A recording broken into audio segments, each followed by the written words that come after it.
Well, sorry, we've got the double close-up thing going again. I think it's going now. I hope it's going now. It doesn't look like it's going now, but it should be. It thinks it is. I'm just going to act like it is, and if it isn't, you can join us over on the regular Kitten Academy live stream, I guess. I don't know what else to try. Tell me if you can see it. I hope you can see it. So, sorry about that. Anyway, okay, where were we? We were through most of them, actually. We only had one left to go, and the one left is right here, which is... Hi, buddy. This one is... I'm looking at the wrong cheat sheet anyway, so I got to remember... not Thunder, it is Squall. Squall. And Squall, by the way, has the distinction of being the one that yells the most. Right now, it's hard to tell that there's one that yells more than the others because they're very yelly this morning. This is exceptional even for them. They don't normally yell this much, I swear. If you're watching the stream, you know it happens sometimes, but they don't usually carry on for an extended time like this. So anyway, I was saying, this is Squall. Squall's the one that was known as the loudest. Tiny! And Squall is distinctive because Squall has the classic tabby pattern, is a brown tabby with the big stripes, as opposed to, this is, there we go, Thunder. Thunder's the brown tabby with the thin stripes, the mackerel kind of stripes, and Squall is the one with the big, fat, blobby stripes. You see that? So, here we go. Big, fat, blobby striped Squall. Oh, hang on. Bud's backing up. 5.3 ounces for little Squall. All right, cool. There we go. Well, okay, now we've seen everybody up close between the two close-ups. I'm not going to try to go back and cover everybody that we had in the first one, although I will give you a close-up real quick of the one that we were on, just in case. That's Thunder, the one that we're not sure if it's a boy or a girl yet, but we think girl. So Thunder, Squall, let's see, we're going out of order. Okay, Thunder, Squall, Pollen, Daffodil, and the one you can't quite see back there is Wellington, or Wellies. There we go. And then of the older kids, we have, I see Sprout, you can tell by the little paws. We have, we've got Brawly back there, Brawly the Tortie. We've got one of the brown tabbies here and the other one here, but I have to see a face to know. Okay, I can see the big spots on here, so that makes this one Drizzle, which makes that one Raindrop. And then that leaves Bud, who's over here trying to play with my foot and the cord and the scale, just like a Bud, so active. Big floofer. Okay, so that's everybody. If you want to see all of them up close and with a little bit more explanation of things that have been going on, then you can go back and watch the first close-up, which died mysteriously with the craziest error message from Google. I don't know what's going on. Like I said, that's a whole other thing to try to solve when I actually have time in my life, which is definitely not right now when we have 15 kittens and more on the way. But let's try to walk around and hope that we don't hit another technical problem. Let me say in advance, if we do, I'm just going to call it quits for today. So if it fails again, if it ends suddenly, I apologize. You guys are wonderful. Thanks for sticking with us and putting up with this technical garbage that we've got going on. All right, let's give it a try. DJ's trying to heat them up to see if putting them on a little bit of a warm surface is going to help. She's got the heater out now. It's like one of those little heaters that you buy at the drugstore to warm your neck, like a heating pad kind of a thing. And she's got it under a blanket so it doesn't get too warm for them. Although I think, if anything, it's probably just being snuggled up in an enclosed space that's got him to shut up. Anyway, I bet she's going to stay here for a little bit and take care of that. If you want to watch some of it, I don't know how much of it's going to be on the camera, but you can tune in on the regular stream. And yeah, for anybody coming in late, I will say, yes, I'm coming in here every roughly 4 hours, 3 to 4 hours, to give them supplemental feedings, the little ones. And they usually want it. They usually are pretty hungry for the supplemental feedings. I don't think they're getting everything they need from their fake mom. But she does help out a lot with keeping them pooped and happy and socialized. So that's all good. we're just going to take a peek in here real quick. No, Custard, you can't go in. Custard, by the way, has been like a kitten again. He's on a new medication for his arthritis or whatever it is. Now, I don't want to touch her because she has been pretty sick. She's a little bit of a nervous Nelly, but I'll tell you, and you might see this in some of the micro close-ups if you go back and watch them. If I pick her up and set her down with me, she snuggles without end and purrs and needs and just is the sweetest lover little kitty. But just like Eddie, she's very nervous at first, and her first instinct is always to kind of run away. Also, if you look at her tail, the way her tail is shaped, it reminds me of when Maggie first came in. We thought Maggie was a short hair at first, except her tail gave away the fact that she was eventually going to floof out into a giant, floofy cat like she is. I think that's what's going to happen with this one. When she gets healthy and after she delivers her kittens, she's pregnant. And I keep saying this one and stuff. Her name is Serenity. So I think once Serenity delivers her kittens, she is probably going to floof out into a giant long-haired cat like Maggie. We'll see. And just to be clear to everybody that's going to tune in and be like, wow, this is a lot of cats. What's wrong with these people breeding cats? They're horrible. Well, opinions on that might differ, but that's not what we do here. We are rescuing pregnant cats that come into animal shelters, and we let them have their babies, and we raise them up and get them adopted out. And when we get them spayed, of course. So that's always their last litter that they deliver here when they're with us. So she's been feeling a little under the weather. She's got some real bad poops. You can see her eye is a little bit weepy. She's also been a bit sneezy, and all that kind of stuff's not unusual at all for a mom cat that comes in from the rough, mean streets or wherever she came in from. We never really know.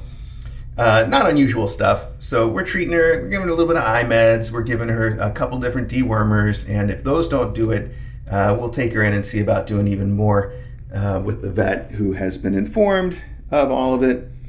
So there you go. Her name is Serenity, if I didn't say that already. So this is Serenity. And her kittens are probably due in a few weeks. We don't know exactly. We have a follow-up appointment at the vet to try to see if we can get a better idea of when her kittens might come. But we know she's got a little ways to go still. So probably not going to be this week or the next week or probably not even the week after that. But we'll see. Okay. Like I said, I didn't want to touch her right now because, like I said, she's a little sick and we're going to go handle some other kittens. And even so, I'm going to use some hand sanitizer. But I promise you, I will go snuggle with her for hours on end today. She never wants to stop. I'm always the one that has to call it off and be like, okay, I really have to go do something else for a while. Hi, Custard. Yeah, I was just telling everybody what a kitten you've been since you're on your new medicine. It's been really a drastic change. Normally, you medicate a cat and you're like, I don't know if it did anything or not. It's so hard to tell these things. But in this case, Custard seems like a whole new cat. I think it's real safe to say that it's actually working for him. And we've taken him off of what he used to be on, which was Medicam, which is basically just like an NSAID is what doctors call it. Like it's just a painkiller of, typical kind. Hi, buddy. He wants to get up on my shoulders. I don't know if he's going to do it. And if he does, I don't know if we're going to be able to show it. By the way, this is Spatula. We're trying to find the older kittens and show them to you. So it's good that Spatula turned up. And Spatula would turn up. She's the bud of her class, not only in being an all-black cat, but also in being the one that's the most social and always wants to be where you are. She follows me around like a puppy. And she's obviously the reason she came and ran out here is because she heard me talking and she just wants to hang out. That's Spatula of the older group of kittens. Okay. Custard, do you want to get on my shoulders? This is your last chance if you actually want to get up there. I know, you'd just be happy with me petting you, but we've got to walk around a little more. Okay, he's not going to do it right now, and that's fine too. Let's keep going and see who else we can find. This is the mom of the older kittens. She's had her spay already, and she's recovered from it pretty well. She's still healing up, of course, but you'll already see her zooming around and acting like a kitten again. Her name is Nibbles, and it's another case of that nominative determinism. When somebody's name is exactly what they are, she loves to eat, and she'll go out of her way to get, say, chicken or anything else that she can. She jumps up on the counter. She doesn't grab food out of your hand like some mom cats, but she, if she knows that there's food around, she will steal it when you're not looking, and she's all about it. So loves the human food, and we always have to put her out of the room when we're going to eat dinner. Otherwise, we can't get any peace. And I know you saw her run after Custard a little bit, but you can see that they're not going to start a real fight. I think she even might want to play, but one way or the other, it's not going to turn into a real mess. Now, we got some toys out here for the older kittens to play with this morning, and I guess that's what they're doing. They're going to run themselves out. Also, we got some more faculty. Here's Ari and Maggie. I was just talking about Maggie. I promise you can see how floofy she is. She's like all fur, like a giant cloud. Hi, okay. And I promise, when she came in, she was real slender looking, a lot like the mom cat that we just saw, Serenity, upstairs. But it was her tail that was the giveaway. I know. Are you going to let me see your tail? That was the shape that is more distinctive. You know, if you've got a short-haired cat like Ari here, the shape of the tail is basically like a triangle or a line or like a finger, where with a floofy cat like Maggie, it starts out with a real thin piece where it connects to her body, and then it goes poof, like a plant or something. It poofs out. And we see that on our mom cat Serenity upstairs. If you go back and look at her tail, you will see where it connects. It's real thin, and then it kind of poofs out, which was how Maggie was, even when she looked like more of a short hair. So again, I suspect that she's gonna poof out when she gets a little bit better. These are the other kittens then in that class. We just saw Spatula, who's now on the arm of the chair back there. This is Spork. Hi, Spork. I know you want to play with that butterfly. We'll put you right back to the butterfly. I just want to show everybody how cute you are. Okay, that's Spork. Oh, okay, you get it. Behind Spork, we have Ramekin. You see Ramekin, the black and white tuxie, right there. And I'm going to try to pick her up, but she also does that thing like Eddie, where every time that I want to pick her up, she wants to run and hide and make it into a real game. Maybe I can get her now that she's distracted with her favorite playmate. Yes, there we go. I think I mentioned we've been calling these two because they're the big ones in this class, the biggest ones. Hitchcock and Scully, as in Brooklyn Nine-Nine. I don't know, for some reason they just remind me of them as a duo, and they really are. So this is Ramekin, or Rammy, and like I said, she wants to run away and do something else. She's also a big snuggler, though. I know it's hard to believe that, but she does love to snuggle, just kind of on her own terms. And then this is Goblet, who's the other big one. Here we go. Oh, come on. Come on now, Goblet. Here, I just want to show everybody your beautiful face, and then you can go do something else. She's like, I'm not into this close-up thing. I was busy playing. I didn't do my hair or makeup. All right, so that's Goblet. And that leaves one of the older kittens, I guess the one that everybody wants to see.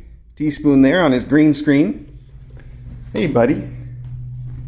And I know everybody wants a health update on Teaspoon, but the only real health update on Teaspoon is since we took him and he's had his latest enema at the vet, and I've learned even more about giving enemas to cats, he's doing fine. He's back on the all-chicken diet until we figure out what's going on with his digestion.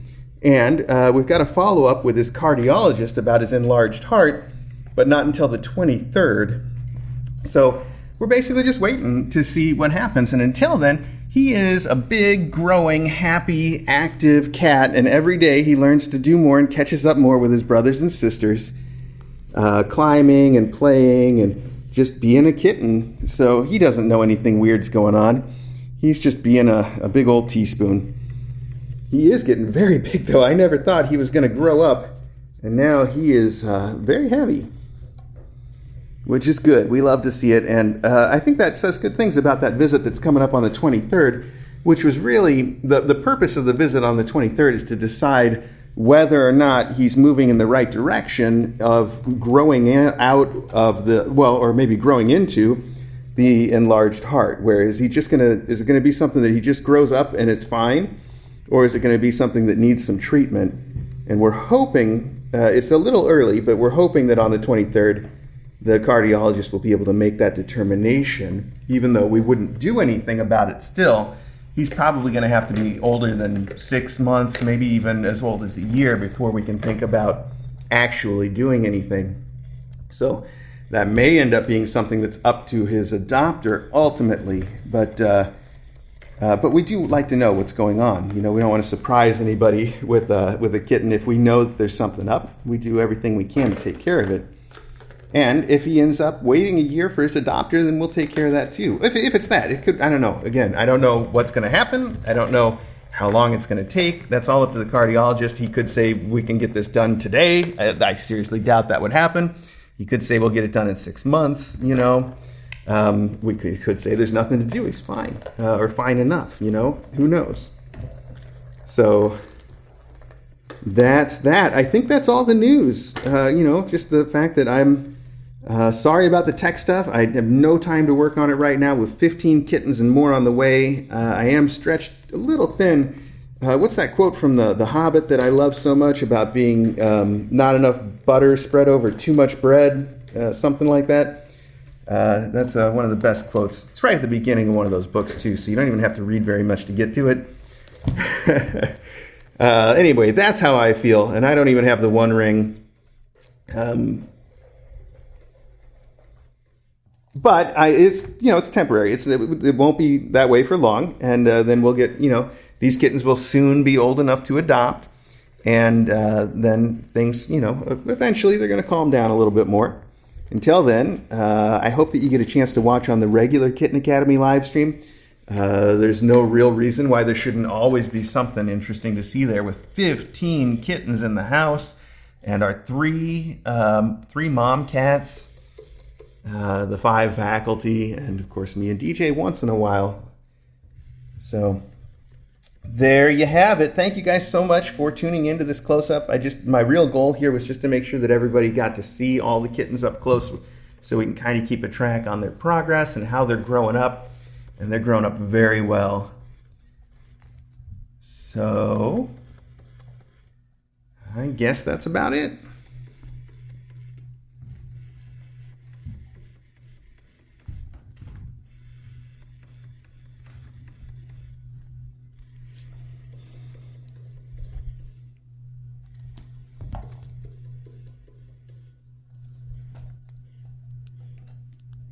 I guess I better wrap it up. At the very least, I got to start heating up some food for those kittens and head back up there, and we'll offer them some more food. I know it's probably not time yet based on our 3 to 4 hour schedule, but if DJ's still up there trying to figure out why they're yelling, it wouldn't hurt to offer them some more food just to see if they're going to go for it.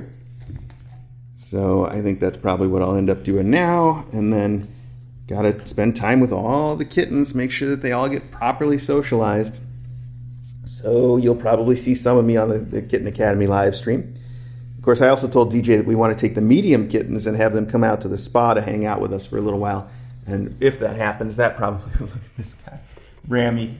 The way you were laying in there trying to get Teaspoon to play with you was very cute.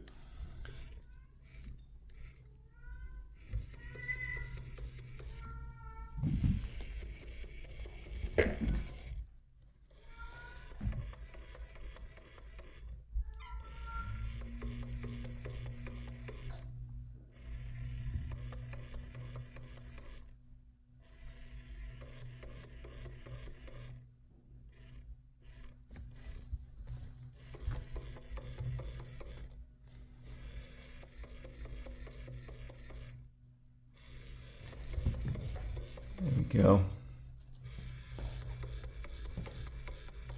Oh, hi. I don't know who's on me, but it's gotta be Spatula. Do we see this? I don't know.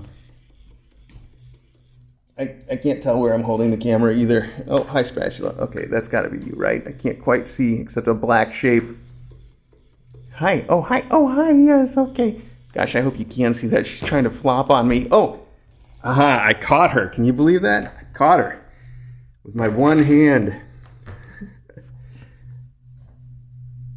Very cute. Okay. All right, let's wrap this up now. I'll see you guys later.